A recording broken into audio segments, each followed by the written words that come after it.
Hey, good morning, everyone. Thank you so much for being here. The Wilson College of Textiles is proud to produce this event in partnership with the Friends of the Libraries. My name is Melissa Sharp, and I'm the Associate Director of Zeiss Textiles Extension in the Wilson College of Textiles. Before we begin, I'd like to give a special thank you to everyone who helped make this event possible, including our planning team at the college. I'm not sure if they're all in here, but if you are, please raise your hand. Mandy Degnan, who has done all of the wonderful logistics for this event, Jacqueline Haig, and Kayla Page. So if we could please give them a round of applause to say thank you for all their hard work. We would also like to thank the libraries for being such an incredible partner, particularly Greg Rashke, Marian Fergola, and Julia Reynolds. So thank you to them as well. And if you're coming in now, please come on in and find a seat. Great. For those of you familiar with Stephen's reputation, you know we had to go all out for the catering for this event. We're very grateful to Chef Joya for coming all the way from Charlotte to cater for us today.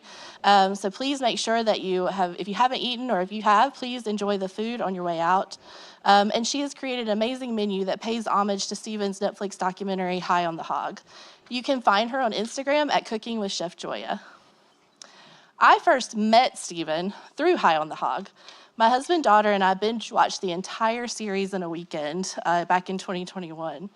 As North Carolinians, anything barbecue related piques our interest, right? Whether it's arguing about what type of meat, which is the best sauce, which we won't get into here, or gathering at pig pickings and family reunions. But Stephen's storytelling in High on the Hog really pulls you into a much deeper conversation, and it's built around Dr. Jessica B. Harris's book of the same name. His work and his storytelling really tells the story of American cuisine and how it is influenced by African culture and food. Little did I know during that binge watching session that I would have the pleasure of meeting Stephen and getting to be a small part of his journey into the textile industry. And I'm so excited that he's here today to bring his magical storytelling and his lens to our textile industry.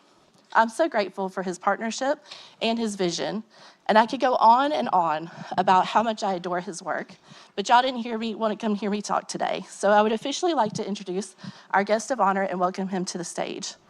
Since 2007, Stephen Satterfield has spent his career redefining food and beverage as a means of organizing, activating, and educating. He is the founder of Whetstone, a groundbreaking magazine and media company dedicated to food origins and culture from around the world, and also Hone, a culinary talent management company. Prior to his career in media, Satterfield was a sommelier and social entrepreneur, promoting wine as a catalyst for socioeconomic development for Black wine workers in South Africa. Among the most prominent and respected voices in U.S. food media, Stephen is the host of the two-time NAACP and Peabody Award-winning docuseries High on the Hog, streaming on Netflix. And he is the 2025 John W. Pope Industrialist in Residence for the Wilson College of Textiles. Stephen.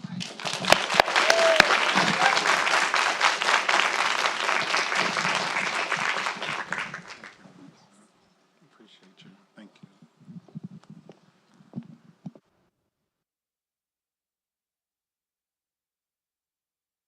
All right. That was very flattering. Can y'all hear me okay? Everyone can hear me. Beautiful. Wow. This is very humbling for me to be here. As you all heard in the introduction, my career up into this point has really been focused in the world of food and largely wine, where I spent 10 years as a sommelier. And before my conversation with the dean, I have been asked to give you all some background on my journey into textiles. So I'll spend maybe 20 minutes or so doing that in advance of the conversation. So I think the best way to start off my own personal story is the way that every story begins, which is its origins. So my origins are in Atlanta, Georgia. and I am sixth generation ATLian on my mother's side, so I'm really from there. And on my daddy's side, he's from Gary, Indiana, and came to Atlanta in the 1970s. And there is a lady here in the front row who's filming me right now. And that is my auntie Lorinda, who has surprised me and coming and joining today. So good to see you, auntie. Pleasant surprise. So yeah, GI is also in the building as well. So, coming into the world of food was really kind of an accident for me. I was not a particularly good student. That's a pretty generous framing. I think my college career lasted generously one semester. So the idea that I am here talking to you all now is very humbling and somewhat surreal, but this is what food can do for you, right? So I kind of had an unusual career in that it began in the world of culinary arts. I went to culinary school as a teenager in Portland, Oregon. Having never been to the West Coast, I pretty much just decided food was something that really mattered to me. It mattered to me because of the context in which I grew up, which is with my father, who is a phenomenal cook, and also my maternal grandmother, also a phenomenal cook who left us way too soon. And so my earliest and fondest memories in life are in the kitchen, watching my daddy and watching my granny, and ultimately watching my dad pretty much become the center of gravity for our entire family for holidays, occasions, or instances in where he would be cooking for the church, for instance. So I started to understand food as something that was contextually tied to community and family, and not just as sustenance. This is also happening at a time where the Food Network in the late 90s, early 2000s was becoming a point of cultural import in the way that it had not been up until that time. So many of y'all in the room will probably know not that long ago, if you said that you worked in a kitchen or wanted to be a cook or a chef, it meant that something had probably gone wrong for you in your career, and that it was a place that you ended up in, almost like doing a bid or something like that. But interestingly, with the Food Network, we started to see food in a different cultural context. And we started to see that in a professionalized atmosphere in which chefs could be a lot more like artists, and have their ideas expressed in the kitchen as an artist might do on a canvas. And so with that, I started to see this thing that I had grown up with that was so foundational to my family, as something that could be an opportunity for expression, and for me to express myself and my own ideas in the kitchen. And so when I went to culinary school, this was kind of the impetus for me, is that I wanted to explore the world of culinary arts. And when I got there, I instantly realized that I wanted nothing to do with being a professional chef, and that the difference between a chef and someone who loves cooking is pretty vast. Right? If you love cooking, you might love dinner parties or entertaining, which are things that I love. For people who love being a chef, they love torture. They love pain. And I am not fond of that type of pain. And so it was very instructive, and it made me realize that the parts of food that I was really invested in wasn't about me cooking for other people as a vocation. It was about that galvanizing feeling that I had with my family, all of the reunions that we grew up with. God, I don't even know. What number are we on now? 66th annual Harris family reunion this year. So these are the roots that I've grown up with. It's really not a thing that I've taken for granted. And as I've gotten older, realized that food was at the center of all of these convenings. And that fundamental truth really was the catalyst for this 20 years of exploration. So I started to look at the world of wine, which is antithetical to being a chef and torture and all about pleasure and indulgence, which is much more my brand. And in that, I started to see all of these revelations about the ways of the world in the business of wine. I started to learn a completely new vocabulary. I learned about the concept of terroir, or terroir, if anyone speaks French. So I don't want y'all to think I don't have the range, okay?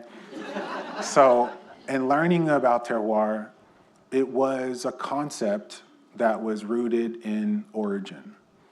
And the concept is really what separates connoisseurs from novices or enthusiasts, which is to say, if you are talking to a connoisseur of wine, a so-called sommelier, that is a person who will talk to you about the terroir of the wine.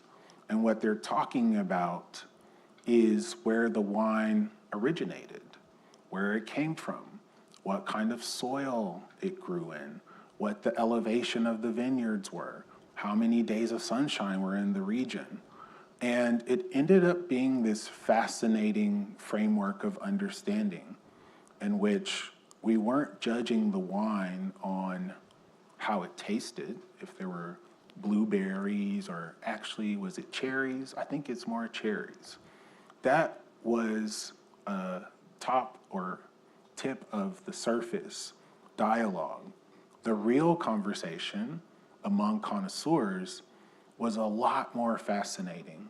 It was about agriculture and chemistry and fermentation sciences and climate, right?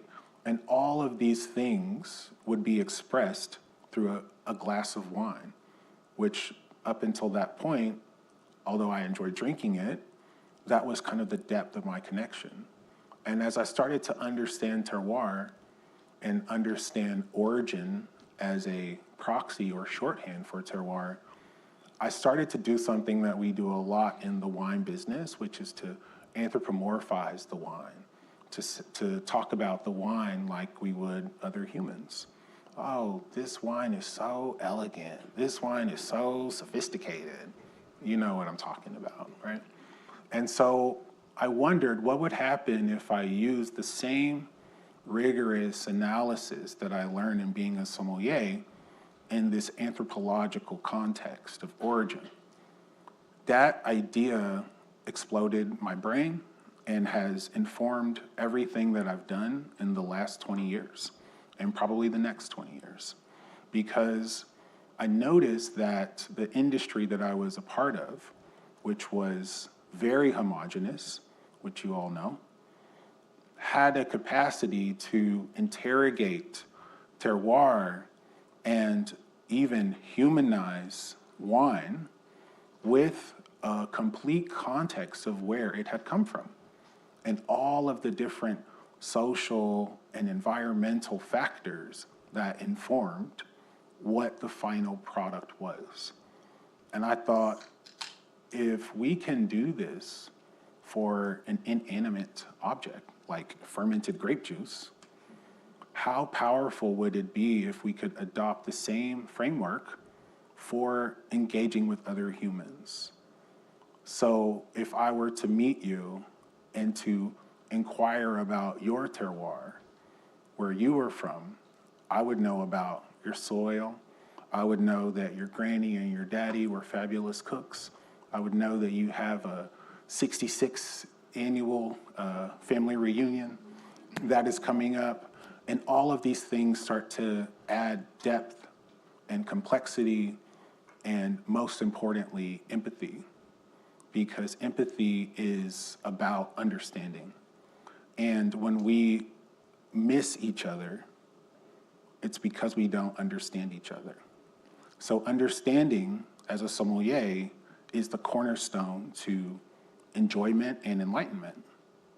And humans could learn a lot from that. So this is what has been the essence of my work, is building empathy through food. And building empathy through food is a cheat code. And it's a cheat code because there is only one thing that everyone inside of this room and outside of this room shares in common, and that is we all have to eat. That's it. Once we move beyond that, all of our differences are where we begin, right? Starting with our eyes and going down the line with every story that we've ever been told. And so empathy is very hard to cultivate because understanding is hard to cultivate. And so the basis of understanding, in my view, is to find something that we all have in common. And that's a short list because we can't relate around breathing or having even parents, right? That's very complicated. But we can all relate to the idea that, oh, I've eaten before. And in fact, I did that yesterday, and I'm going to do it today and tomorrow. And all of the context that comes up within that is something that both makes us very different, but also galvanizes us as human beings. It's our only shared cultural experience. And so learning about food became a way to learn about other people. Not just my people, but other people. And what I learned is that food, or really understanding more broadly, is the basis of empathy. In other words, you can't defend or advocate something that you don't understand. Understanding is a prerequisite, and the framework of terroir is an incredible framework for developing understanding. So, this is what got me here. As I started to explore these themes, I wanted to see what this would look like as a young sommelier who wanted to find my own reflection in the wine business. So I did the thing that naive 20-somethings do, which is, I'm gonna go to Africa and change the world. I was young and naive, but the catalyst for that event was well-informed. It was about wanting to foster different kinds of conversations about broad global participation in the business of wine. And so from that, I learned that if you use wine or food as the tip of the spear to tell stories, that it could get us into really hard conversations in a way that was not super obvious for people, or in a way that would not otherwise be socially acceptable, right? So if I talk to you about the South African wine industry, then we can talk about the origins of that industry, and we can talk about the forced displacement of indigenous people. We could talk about all of the different politics that have impacted the South African wine industry, including up until 1994, when the rest of the world decided we don't want to do business with South Africa. And if I were to give a keynote about all of the reasons that that was, there would be no one in the room. But if we talk about South African wine and the terroir of that wine, and we broaden out that understanding into the human intervention and the human interaction, now we have a lot to talk about. And we can talk about it in a way that is safe, because the basis of that is a shared experience that we all have as humans, which is about eating, and in this case, maybe not all humans, drinking, right? An agricultural concern. So fast forward from that, I started to see food was going to be the way that I could get my ideas to spread in the world. We're just here to talk about food, and then maybe some other things will come up too. That was probably the best idea I ever had. It has been a great strategy. And for those who have seen High on the Hog, this thesis makes perfect sense, right? The amount of people from all facets of life who have come to me and said, your show has done so much for me, has been, even for me, astonishing. But if I understand the principle of why this show impacted people, it's really just a confirmation of this entire thesis. So you can make a show about African American cuisine, and in that allow people to see themselves, whether you're from Southeast Asia or Europe or the United States, it doesn't matter.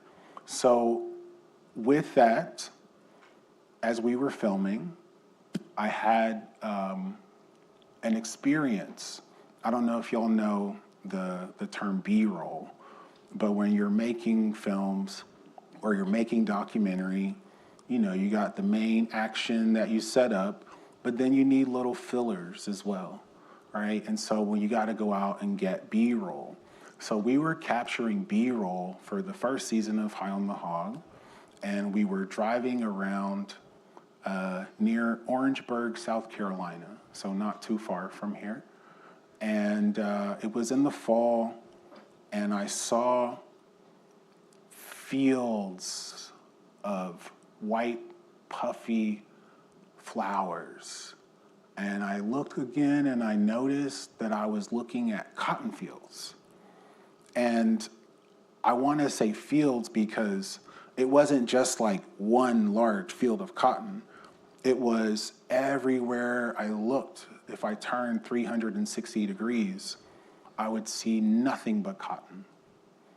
And at the time, the folks that I was in the van with, producers, directors, were all African Americans. And I said, please stop the van. I want to get out. And we all got out. And we started taking pictures. We started taking selfies, like, and in that moment, I realized that something was happening for me, that my constitution was changing in real time, and I felt this happening in real time. It's almost like I had a layer of ice around me that was melting, and I could feel this form changing. And that feeling was really about reclamation. It was about changing my relationship to something that up until this time had been a source of shame, something that I did not want to confront. And because of this spontaneous moment of empowerment, the course of my life changed in that instant.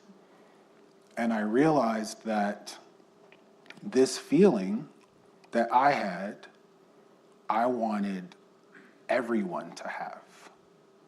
And especially I wanted Black Americans to have this feeling of healing and reclamation. And so that led me to think about how could I facilitate this feeling at scale.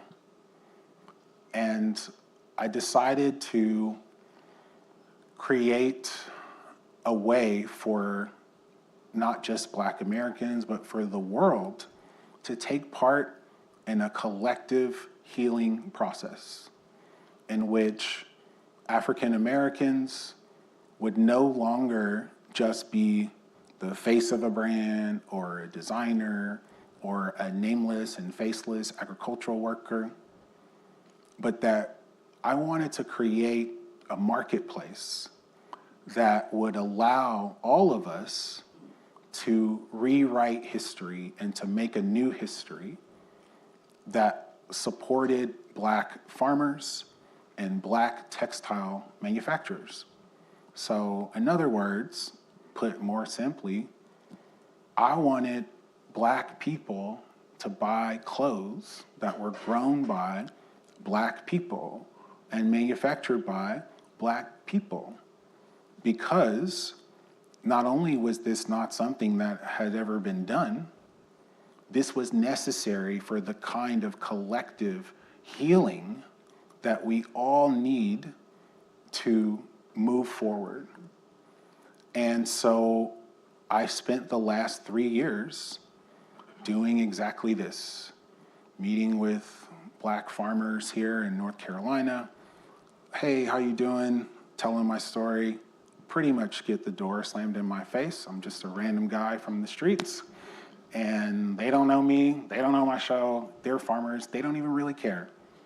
So knocked on more doors. Hey, I want to buy some cotton from you. Yeah, we don't really do that.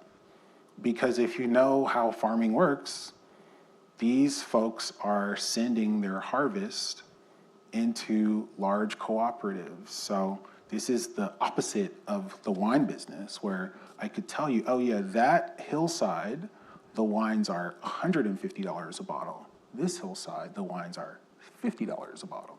But it's just because of the terroir, don't worry about that. No, cotton is exactly the opposite. It's a commodity.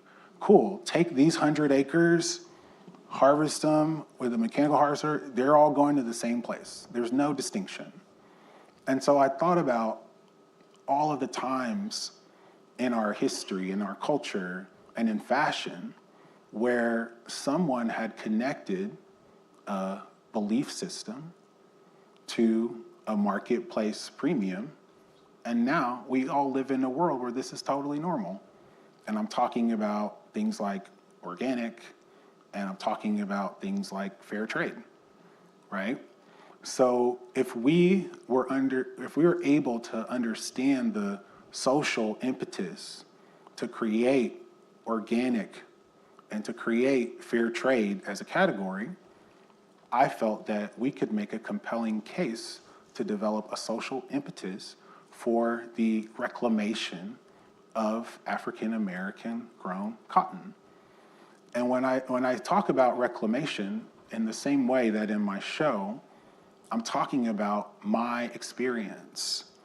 But in talking about my experience, what I have come to understand is that this is not something that I want people to interpret as courageous or even radical.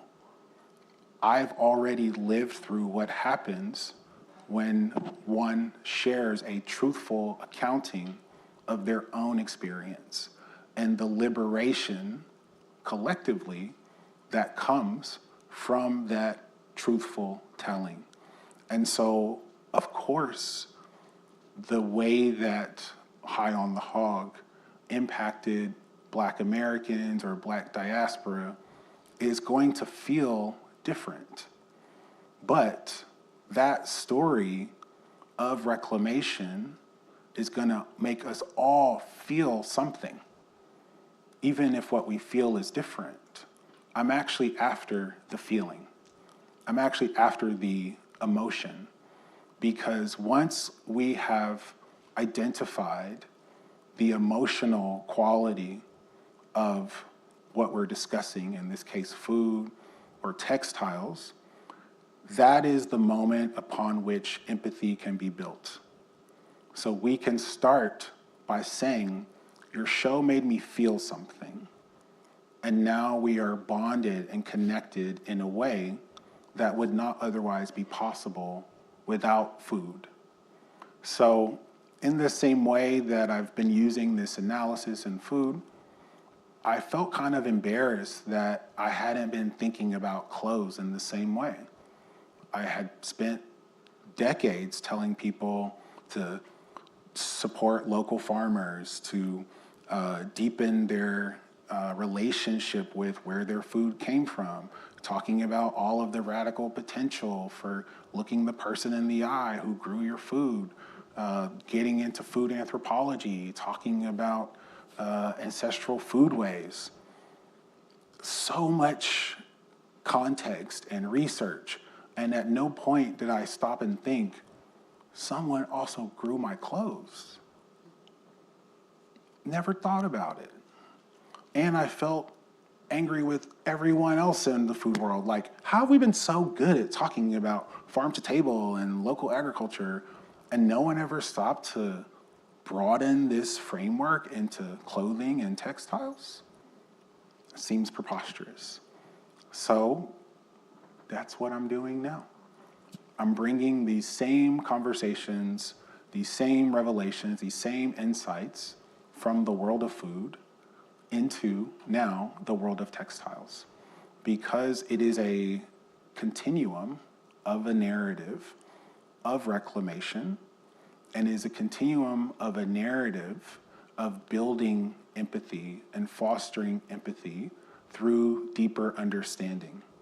So I hope that today we can foster deeper understanding, that you all will think more critically about who grew your clothes, and also the implications increasingly of what it means that our clothes are not being grown, but they are being manufactured synthetically, and that the ways in which our clothes are being made cannot ever return to the earth where they started.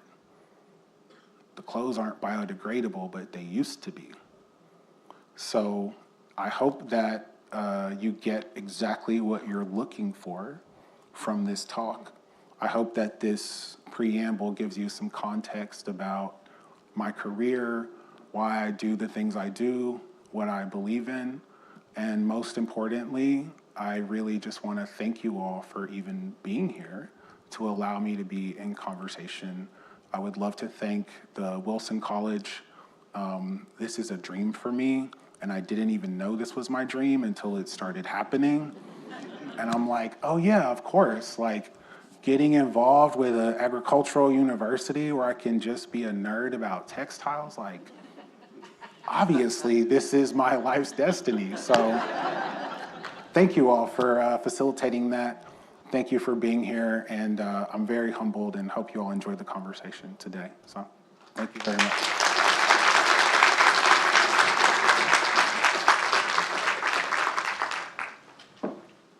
Do I stay up here? Okay.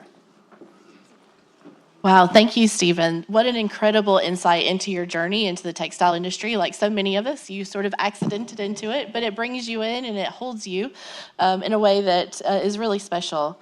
Can we all just give Stephen one more round of applause for that incredible talk? We're now going to transition into the fireside chat, so I'd like to invite Dean David Hinks to join us on stage. Dean Hinks is the Dean of the Wilson College of Textiles, and we'll have about a 30-minute talk between him and Stephen, and then we'll transition and have just a few minutes for Q&A from the audience. Thanks so much, Melissa. I'm all set. Hey, good afternoon, everyone. I'm so excited to have this conversation with Stephen. Thank you for making the time for us. We really appreciate it.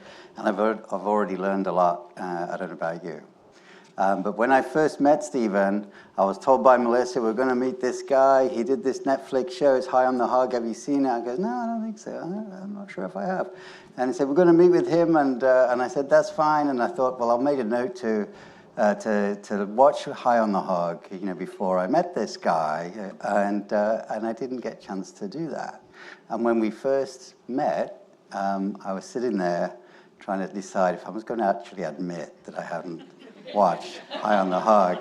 And we had just an amazing conversation, and what an incredibly thoughtful and empathic individual that I was just meeting. And I did admit to him a little bit later, and he was incredibly gracious. And then I watched High on the Hog, and I just, it's changed my life and impacted my life. And so I'm thrilled and honored to have this conversation. And it seems like Steve and I maybe have a little bit in common, because before, when we just met earlier, before we started the program, he said, he mentioned the questions that we had for him that we'd sent ahead of time, and he said, well, I didn't really look at them. And so I was like, well, that's fortunate, because I haven't really looked at them either. So we'll just have a conversation. How about that? So, thank you very much. Thank you so much. It's my pleasure. Thank you.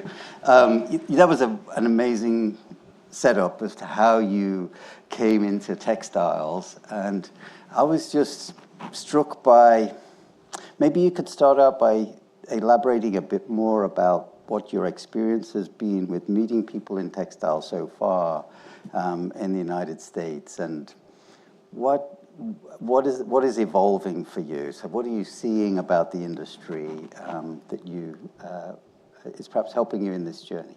Yeah, I think the biggest revelation for me has been about what has been lost, actually. And that is also why I have fixated on this word and theme of reclamation, because the reclamation belongs to all of us. You know, if it were not for agriculture and textiles, I would not be here. That is also, again, has been a source of shame, but in the reframing, it's actually a miracle that we're here. It's a miracle that I'm here. And unfortunately, what has happened over the centuries and decades is the origins of the textile industry are very closely tied up with the origins of capitalism. And so with the origins of capitalism must race as fast as it can to the bottom. And this explains why the system began with enslaved labor, and in the absence of enslaved labor, where the industry has had to go in order to offset these new costs, right? Human capital. And what that has done, obviously, is taken not only the infrastructure, the jobs outside of the country, et cetera.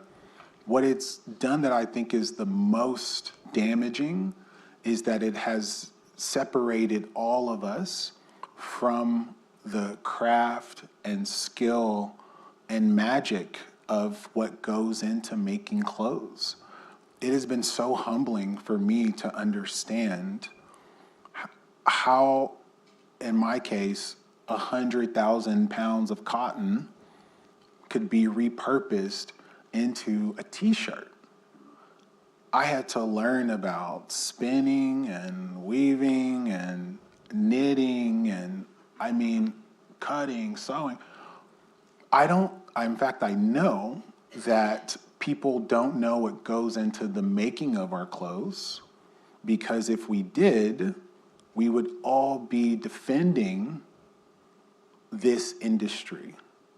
And that is why I said that understanding or knowledge is a prerequisite even for building empathy. So that is the main thing that I am trying to foster, in the same way that a great meal can foster a great conversation, right? Or watching how something gets made, or knowing where something comes from. I read an article not that long ago about a group of researchers in Copenhagen who had done a study about the provenance of food and the taste of the food. And what they found was that when people knew or thought they knew where the food was coming from, the taste of the food improved. Funny how that works. This also happens in the luxury market as well. So if you look at how champagne is marketed, Champagne is a place, just like North Carolina. But North Carolina doesn't conjure a luxury brand when you hear it, but Champagne does. That is a story about provenance and about people knowing what Champagne represents, so that we all have an emotional connection to Champagne, and that is why it is still a cornerstone of the French economy. We don't care about textiles in this country. That has been taken from us, and that is what I think is the biggest and most urgent opportunity in the sector, is to just get people in the space of thinking about the origins of their clothing, and in that, taking more pride in what that actually means. Oh, that's a really eloquent response. One thing that we see in the textile industry today is a serious interest in establishing more sustainable textile products. So fibers that are grown, that are decompostable, they can be recycled. There's a lot of things that we can do with natural fibers. And there are a lot of brands, major brands, that want to see that as well, to be able to say we're using sustainable products, textiles. And then one of the challenges, though, is they say the consumers want it, but they won't pay for it because it's going to be more costly than what you just said is the race to the bottom price, wherever it's made, at the lowest labor cost. And I just wonder how you feel about that. To me, you're a storyteller, and you use food as a medium, and which is an amazing story. And now you're starting, I think, you're probably about to tell stories through textiles. That's where I see you going, and it seems like that's a huge communication challenge, is that the consumers want something, people in this room want something, but market data shows that generally they'll still buy the cheapest thing that might not be sustainable. And do you have any thoughts about that sort of messaging or storytelling? Definitely. So what I would say to that, first of all, often the types of companies or voices who are sharing that perspective are not incentivized for sustainability to actually take hold. In other words, they benefit more in this race to the bottom. And so it is convenient to say, oh, well, it's actually the consumer's fault. And I'm not saying that consumers don't have a role in changing the paradigm. I'm just saying we should be a little more skeptical about who is actually giving this message. As far as, and everything is going to be in a food analogy, because I just told y'all why. But basically, like, if we were to look at sustainability in the context of food, you pretty much can't go into any city in the United States where there's not a farmer's market once a week, where there's not a chef from the best restaurant in that city at that market. And when they go back to their restaurant, they tell their staff, this is the farm that grew this is where we're getting this is where we're getting that. And it goes on the menu. And when your server comes to the table, they say, well, we got this from a local farm. So what I mean is that the food world has actually already done this. And that it doesn't mean that McDonald's has lost market share in the process. It means that we have created a culture in which the very best restaurants, it is a prerequisite to buy locally, not just because it's the right thing to do, but the food actually tastes better. And it tastes better in this clinical sense, but it also tastes better because it just came from down the street. So it's fresher, and it has the same terroir, the same soil that you are in, which means that you're eating seasonally, which means that now you're in conversation with nature about what's ripe and ready, as opposed to something that should only be ripe and ready 3 months out of the year is available 12 months out of the year. So what is informing the chefs is kind of about, their belief system, but it's really informed by, I'm a chef and I want the best ingredients. And as consumers, we get on board with that. And so when we have our leading fashion designers and fashion houses saying, I want the best ingredients, and then the consumers are now brought into that conversation, we can actually get somewhere. And I hope I'm not calling out any fashion people right now. That's not my intention. But what I'm trying to say is that there is a large difference between the way that chefs talk about food and the way that designers talk about their raw materials. And when we don't have our vanguard, our leaders, our influencers on the front lines educating and informing the rest of us about why this matters, then we don't care, right? But I know that if you win a James Beard Award, if you get a Michelin star, your restaurant's full. And that's not a problem for those restaurants at all. And if anything, those organizations have actually even gained more traction and more importance in this otherwise race to the bottom. And I think that's instructive. So the point is that there will be a market, but if we have McDonald's saying, well, people just want cheap stuff, and we don't have chefs who are pushing back against that paradigm, now we have a culture of people who don't know about clothes, who don't care about clothes. And so when we lose it, right, we're not just losing the jobs, we're losing our culture. And then when we lose it, we don't know about it, we don't understand it, so we have nothing to protect. And when we are defenseless, we are open to exploitation of all sorts. And that's what's happening right now. Yeah, thank you. How do we as a community of people interested in textiles, the supply chain, how do we change that narrative?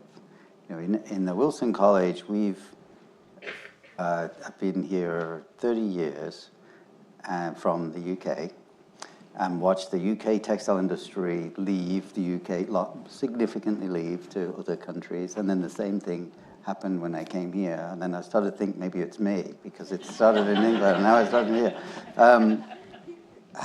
How do we, as a community that cares throughout the supply chain, whether you're a fiber grower, a yarn spinner, fabric manufacturer, a designer that's really serving the designer, everything in the supply chain, how do we change that narrative?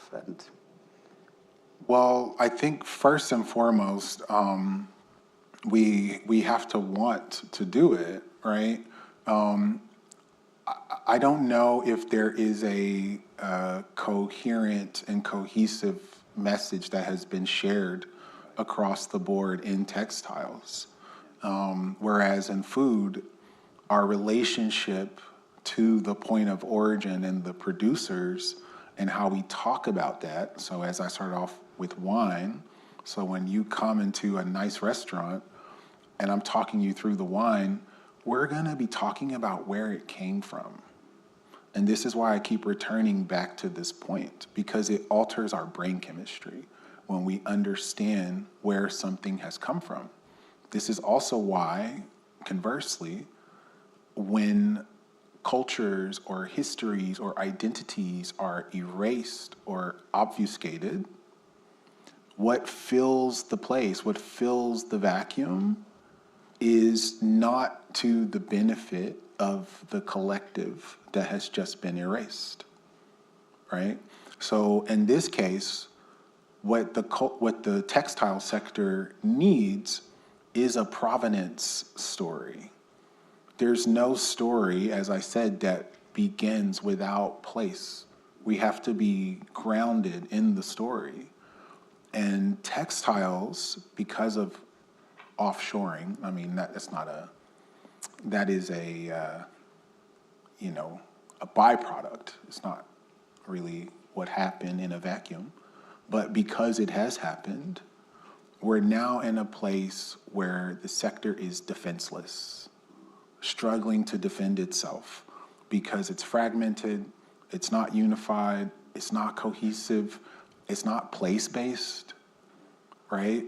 Whereas being here in North Carolina, this should actually be the hub of fashion for the world, or certainly the Western world, right? I mean, the Japanese get it. Look, they came over here, they said, wow, y'all going crazy with the denim. That's why we're gonna do that, we're gonna do that. And now it's $500 pairs of jeans and the best denim in the world.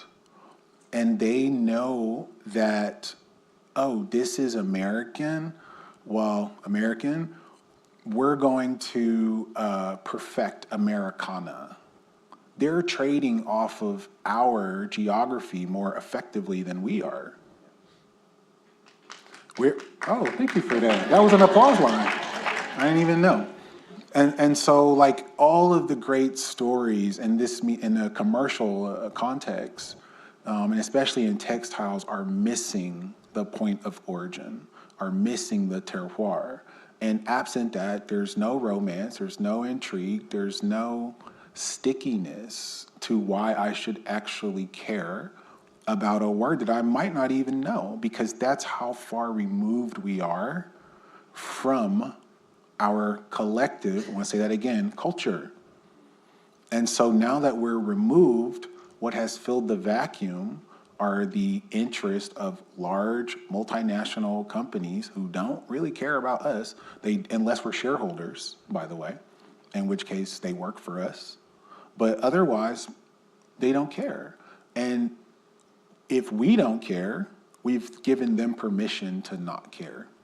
But when you tie a sector to a geography, then we're just remaking the wine business. We can make North Carolina Burgundy or Bordeaux or Champagne if we tell those stories. And so Burgundy, just a quick, sorry, this is turning to a monologue. I know we're having a discussion, but this is a crux of the talk. It's good because I don't have many more questions. Okay, good. You just keep going. Yeah. This is why I don't prepare and look at it, because I'm just gonna go on some tangent, it doesn't matter. But you know, what I think we can learn here, like specifically from the wine sector, which is about the origins even of the concept of terroir, which came after the Second World War, when France's wine economy was in the tank. And they needed to find a way to grow the industry after their regions were decimated. And so they created a national governing body called the INAO, and that governing body created another governing body called the AOC, Appalachian Origin Control. And basically, they created an appellation system. So genius, actually. And in this appellation system, they said, okay, Champagne, this is what the weather is like, this is what grows well there, this is the story of Champagne. This is the story of Burgundy, this is the story of Bordeaux. Okay, so now, as consumers, we are learning less about the wine itself and more about where the wine has come from. And when we know about where something's come from, we talked about, you know, the psychological benefits. But if we were looking at North Carolina, now for anyone who lives in North Carolina, relative to North Carolina, ever visited, oh, I know North Carolina, I've been there. Oh yeah, they make the best garments there. They make the best pants. They make the best shirts. Have you ever had fabric from North Carolina? We do it all the time, Egyptian cotton. What is that? Right? But we don't have that here because that's what was taken. So I think it's on all of us, it's incumbent on all of us who actually care to think about provenance as the cornerstone of effective storytelling, and especially in the context of advancing the U.S. textile sector.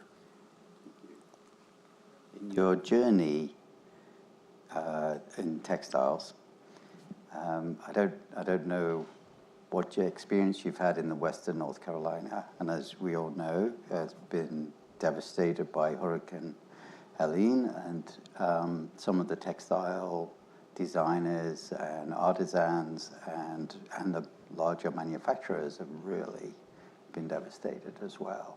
And I'm just curious if you have any experience with talking with anybody from that part of the state and what their journey has been like, and anything you could share there. I mean, it's awful. I think we all know about the scale of the devastation, but for me, what it really underscored is the vulnerability and the frailty of the textile sector here in North Carolina, and that there are many people who are working right now, as we are, to bring back this industry, to restore and revitalize this industry.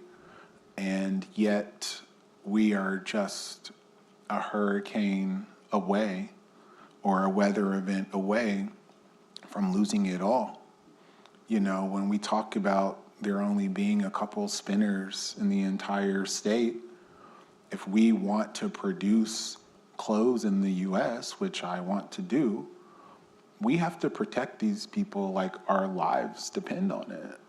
Because we're just one storm away from, oh, well, we actually got to rebuild this whole factory and we don't even have these machines here anymore. And we can't remake it when it's gone. And this is to say nothing of the brain drain and institutional knowledge that has been lost over time. And so when, you know, like I was talking to some of the students here this morning, and they're trying to figure out, well, how do we get our colleagues on campus to be more invested in our work? We're all asking the same questions. And I'm like, your colleagues don't know what textiles are. They don't, you know? And so by that, I really want to say that for the people who are manufacturing clothes still in North Carolina, we need to elevate these manufacturers to the point of luxury brands, so that if we can learn like Moet and Cristal, I don't know what other wines y'all know, but y'all know those, okay? We ought to also be doing the same thing for the manufacturers, because in addition to the provenance of the story also needs main characters. We need heroes. We need good guys. We know who the villains are, right? So now we can be in a space of educating, of deepening understanding, of deepening the potential for empathy, which then deepens the capacity for real change, right? I care about this. I'm not just gonna let you take this thing away from me that I care about. But when they take it away from you, it's really hard to manufacture that care. And so as we are working to create deeper care around the textile sector, we have to recognize the vulnerable position of the sector. And that if we're not elevating right now the handful of people who are keeping even the prospect of made in the US clothing alive for us, then we're doing it wrong. And then we're all gonna mourn when the next storm comes and we can't actually do anything. So I think now is actually the time to get in front of that and to support and uplift by name and through commerce and commercial support the people who are still keeping this industry viable.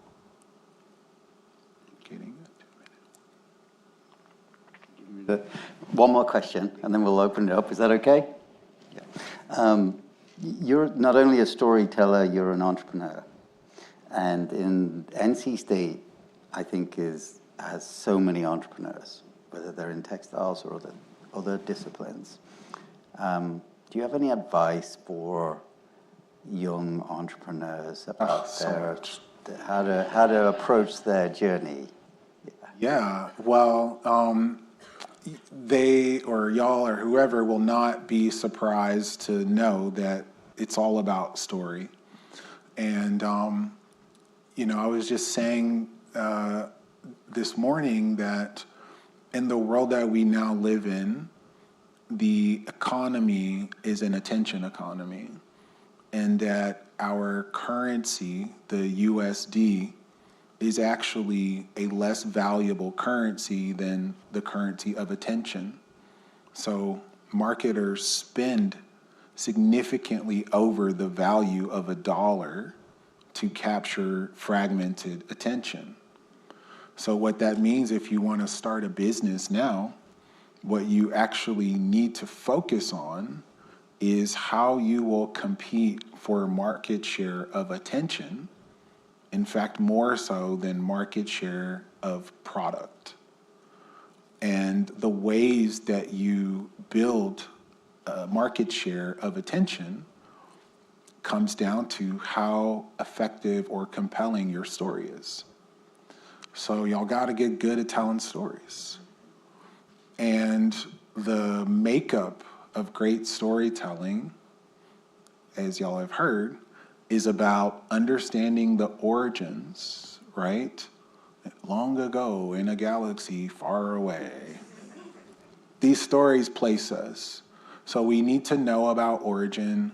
We need to know who are the heroes and the villains in this story. So in our case, we know we're the good guys who are trying to preserve this industry or reimagine this space, right? So then, I'm not going to name names, but who are the bad guys then, right? And how can we talk about what we do in the context of what they do, right?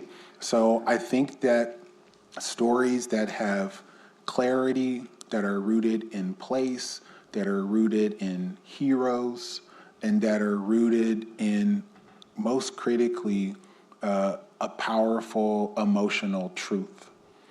Because for better or worse, brands and entrepreneurs now have to assume the role of education, right? So it was already hard to be an entrepreneur, but now we're asking our brands and our personal brands to teach us in lieu of what has been lost or taken or is absent from our schools or other modes of traditional communal education.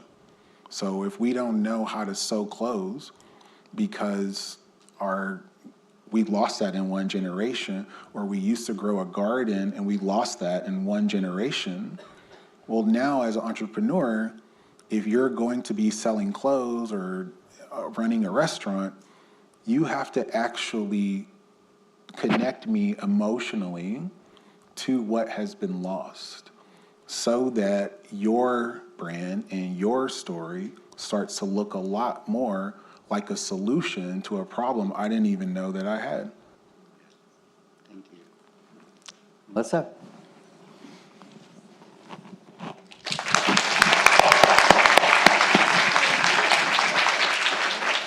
That was just incredible. Even as someone who knows about the textile industry, you've provoked a lot of thoughts, and I hope for you all as well that you'll think more deeply about the clothes that you wear and the food you eat every day after hearing this talk. We'd like to open it up for questions from the audience. Does anybody have any questions for? Yes.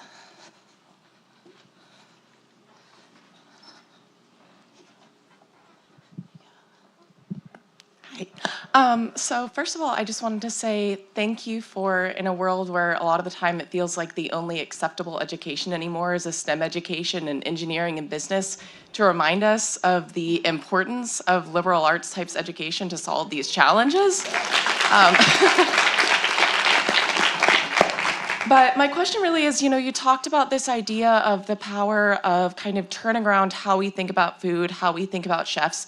But a lot of the kind of roots of that you talked about kind of being in the Food Network in the 90s in a very completely different media landscape than what we're in right now. So, as a communicator, when you talk about this kind of attention economy, and there's such a short attention span for not only any kind of media, but especially media with depth and complexity and nuance, how can communicators better draw people in to not only see these stories, but stick around and get the complexity of them? Easy question right off the bat. Well, I think I might first respectfully challenge the premise about people's capacity for attention. Not entirely. I want to be clear. Like, we are dealing in an environment of fractured attention. That is a fact. But, I think a show like ours sort of proves that there is space for depth and complexity. Obviously, we don't all have the benefit of a Netflix budget and distribution to tell the story, but I think that it is instructive, the kinds of, even the mode of storytelling that we've seen work in this context.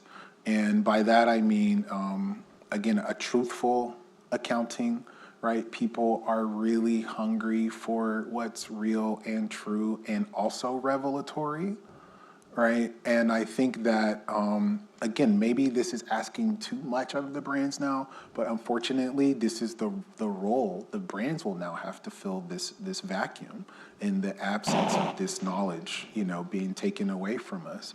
So, the fundamentals of great storytelling, to me, obviously involve place and people, but I would really urge you all to find the emotion, to find especially the confrontational parts that elicit that emotion, and to be unafraid to give us a truthful account that is confrontational, because the truth is now that, but also to do it in a way that restores and reclaims the agency of the place or the main characters or whoever it is for.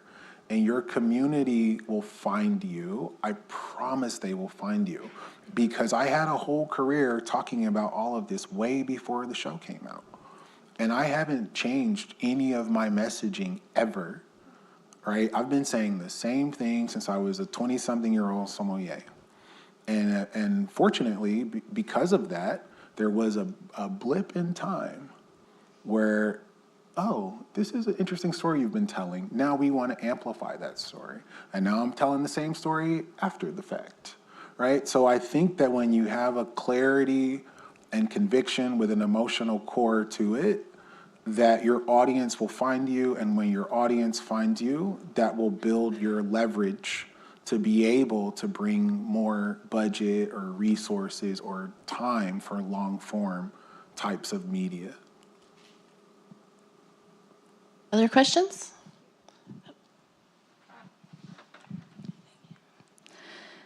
Thank you for everything so far. I love that you mentioned we need to be skeptical of where the story is coming from and who it benefits. And the first thing that comes to mind with that is this concept of greenwashing. And so we'll often hear brands or large businesses label their products as organic or sustainable solely to increase their sales without the information to back it, without the story to back it. So I'm curious if you have insight on how we can disarm that or combat that or continue the conversation properly so it doesn't become a battle but an actual education.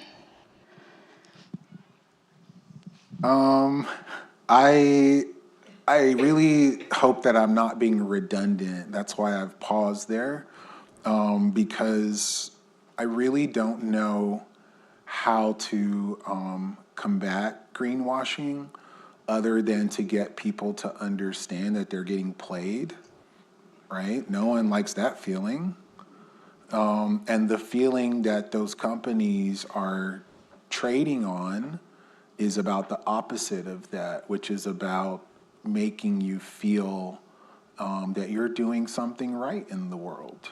So I think to whatever degree we can shine a light on exactly how it was made, right? Transparency is a very important word. Then we will struggle, I think, to get consumers more broadly to have enough knowledge to even know that they're getting played. So again, all of this for all of us is we have to assume the role of educators, but the basis of the education has to be rooted in stories, right? And truth telling. That, like, the truth is also a story, to be clear. And as we engage people with these stories that are resonant because of their transparency and traceability and provenance, brands whose stories don't look like that will inform consumers that they're actually being played. I just wanted to say thank you. I really appreciate all your insight and connections that you've made. I feel like a lot of the discussion has relied on people's hunger for truth and curiosity as a solution for a lot of the problems in the textile community. But right now in this world context, there are a fair amount of people who look to escape reality or hide from facts. Do you have suggestions for how to reach these people as well? No. Sorry. No, I don't.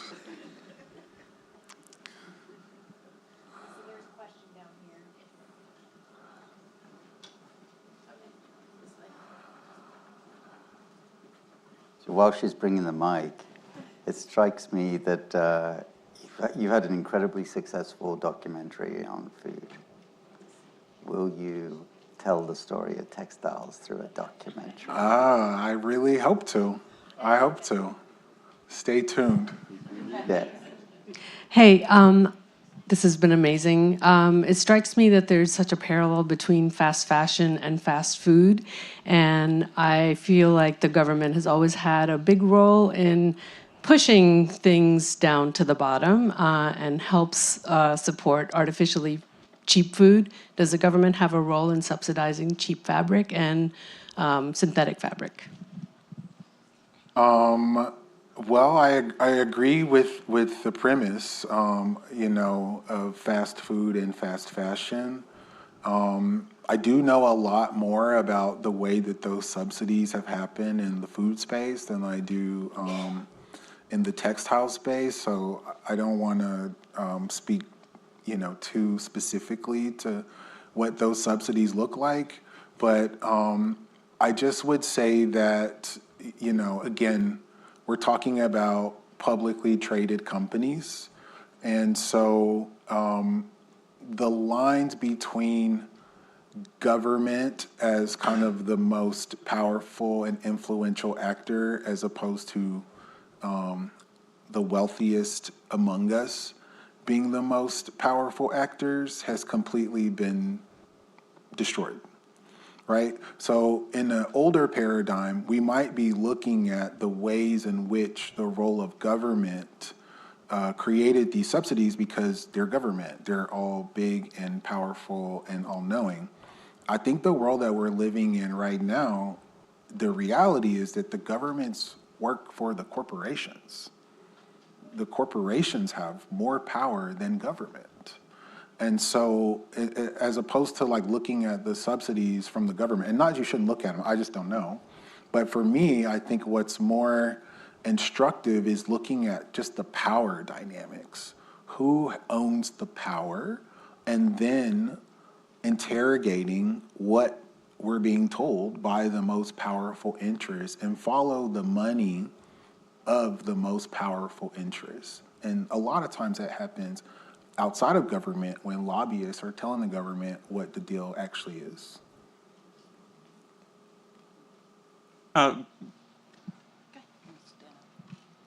Let me ask this particular question. Have you taken a look at let's say about three movements. The minimalism movement, earth skill movement, and I'll throw one in, it sounds weird, but bushcrafting. I've noticed over, let's say, the last 8 or 9 years that the growth in those particular movements have countered, at least offer some beginning countering of the corporate disassociation from our origins. And in these movements, people seem to be centered on reclamation across just about everything you talked about. So the question is, first of all, have you watched any of that and made any linkages as those people begin to try to recapture lost traditions, crafts, and skill knowledge that got transferred out as industrialization, automation, and so forth took over various industries and pushed out individual craftspeople? Well, that's a great question. I think, as far as like the specific sector movements, I can't say that I have followed each of those individually, but your larger point around reclamation, is very well taken, and I agree with you. One of my closest friends is a South Asian woman who started about 7 years ago a spice company called Diaspora Co., where she decided that she wanted to reclaim her cultural narrative and undermine the spice trade, right? And she's had incredible success, and that was happening kind of at a time where, to your point, a lot of folks, a lot of entrepreneurs were exploring this framework of reclamation. So, I mean, again, I don't know the specifics. I am aware of these types of maybe subcultures, but I think if anything, I want to be on the side of amplifying these movements. So thank you for putting me on. I didn't even know. And I think, what ends up happening is that these businesses end up being absorbed in their own siloed field, right? And where I think the larger opportunity, and this is what I'm trying to do and why I'm so thrilled to be working with a university, it's inherently multidisciplinary, and so the siloing, it's like, yeah, okay, that's great. We got someone in spices who's doing it. We got a wine part.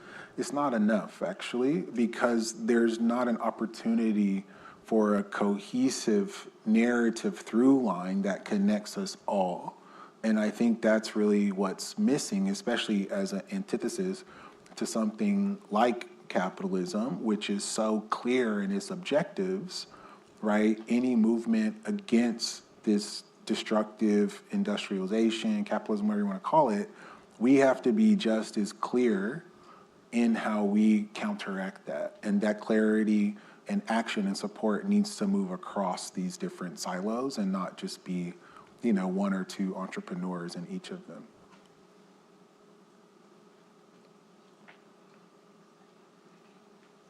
Hi, Stephen. Thanks so much for being here and sharing your brilliance. I'm a very proud NC State alumnus, so happy to have you here and welcome to our community. The question that I have is probably for you and the Dean. I'm on the NC State Alumni Association Board of Directors, and we are ramping up for our Day of Giving. Have you heard of it, Dean? Have you heard of it? I'm so glad you mentioned that. And I'm just, as I'm listening to Stephen and thinking about the stories, I'm just thinking about how we can activate our alumni base.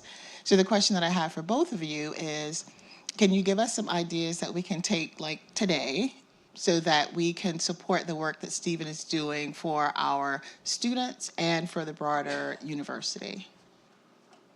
Have a shot first. I found the questions. But yeah, that's great. Yeah, let's start over. That's good. Great question. Thank you. I'm thinking about that myself. And a part of this is about storytelling.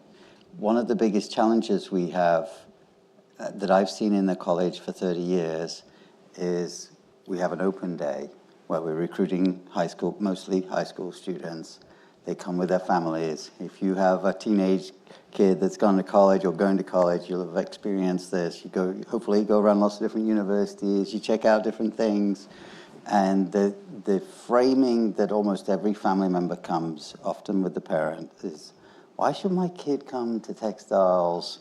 The industry's gone, it's leaving, it's left, and they tell a story about their hometown where a company or companies went out of business and it was, devastating to the community.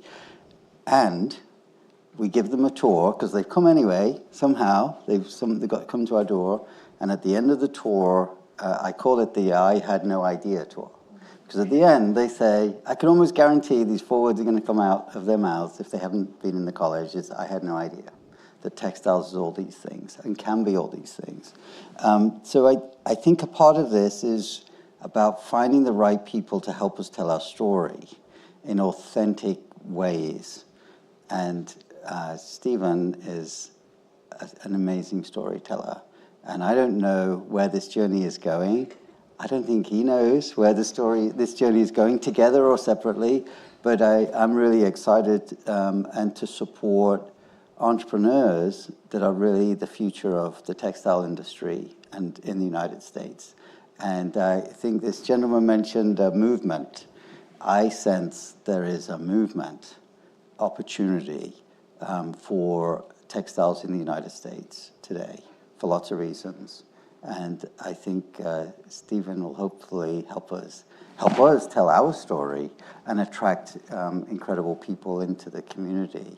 Because it doesn't matter whether you're an engineer, a chemist, a designer, a management expertise, or a technologist, there's something in textiles for people. And I think you've told the story so eloquently about what the opportunities are. So I don't have all the answers, but I think it's partly is how do we collectively really reframe the story and tell the authentic stories.